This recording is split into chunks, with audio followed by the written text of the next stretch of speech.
I'm doing my work. I'll call you later, okay? আরে বাবা রে বাবা, 2 টাকার সিকিউরিটি গার্ড দেখে আবার ইংলিশ ফুটাইতেছে। এই তুই যে ইংলিশ বলতেছিস এটার বাংলা জানোস?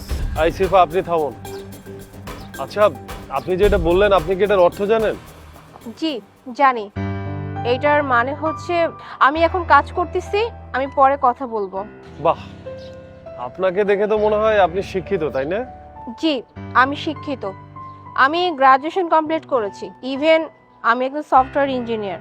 বাহ বাহ, খুবই ভালো কথা। তাহলে আপনি যদি সফটওয়্যার ইঞ্জিনিয়ার হন তাহলে এখানে দারোয়ানের ডিউটি কেন করছেন?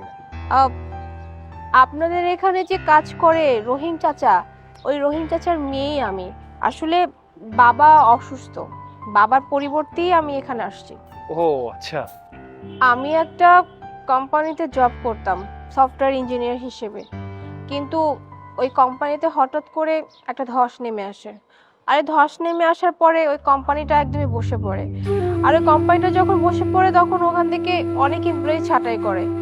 ওই এমপ্লয়ীদের মাঝখানে আমি একজন, মানে ওখান থেকে অনেক সফটওয়্যার ইঞ্জিনিয়ারদেরকেই বাদ দিয়ে দেওয়া হয়, তাই আমাকেও বাদ দিয়ে দেওয়া হয়েছে। আর বাবা তো অসুস্থ, বাবা শারীরিকভাবে খুবই দুর্বল, বাবা এখন আর আগের মতো কাজ করতে পারে না। আর আমি অনেক জায়গায় ট্রাইও করেছিলাম, কিন্তু ওভাবে আর তেমন কোনো চাকরি জোগাড় করতে পারিনি। আর যখন দেখলাম যে বাবা অসুস্থ, বাবা কাজ করতে পারতেছে না, তাই আমি ভাবলাম যে ঠিক আছে, বাবার পরিবর্তে আমি না হয় কাজ করি। আর আমি না ছোটবেলা থেকেই দেখে আসছি বাবা সিকিউরিটি গার্ডে জব করে, তাই আমার কাছে এই কাজটা ছোট মনে হয় না। ইভেন এই কাজটা কেন, আমার কাছে কোনো কাজই ছোট মনে হয় না। তাই আমি ভাবলাম যেহেতু বাবা কাজ করতে পারতেছে না, তাই বাবার পরিবর্তে যদি আমি কাজটা করি, সমস্যা কোথায়? আর বাবাকে আমি বাসায় রেখে দিচ্ছি, বাবা এখন বাসায় রেস্ট করে, আর বাবার পরিবর্তে আমি এখানে এই কোম্পানির সিকিউরিটি গার্ড হিসেবে জব করতেছি। স্যার, এই সিকিউরিটি গার্ডের সাথে কথা বলে আমরা আমাদের সময়টা কেন নষ্ট করতেছি? এমনিতেও আমাদের ইম্পর্টেন্ট মিটিং আছে, আর আমরা অলরেডি লেট হয়ে যাচ্ছি। চলুন না। এই যে সিফা আপনি থামুন, আমি কথা বলছি। আচ্ছা আপনি কি জানেন এটা একটা সফটওয়্যার অফিস? কি বললেন আপনি? এটা সফটওয়্যারের কোম্পানি? এটা সত্যি সত্যি একটা সফটওয়্যার কোম্পানি, আর এই কোম্পানিতে আপনি ডিউটি করছেন। আমরা কিন্তু একজন সফটওয়্যার ইঞ্জিনিয়ার খুঁজছি।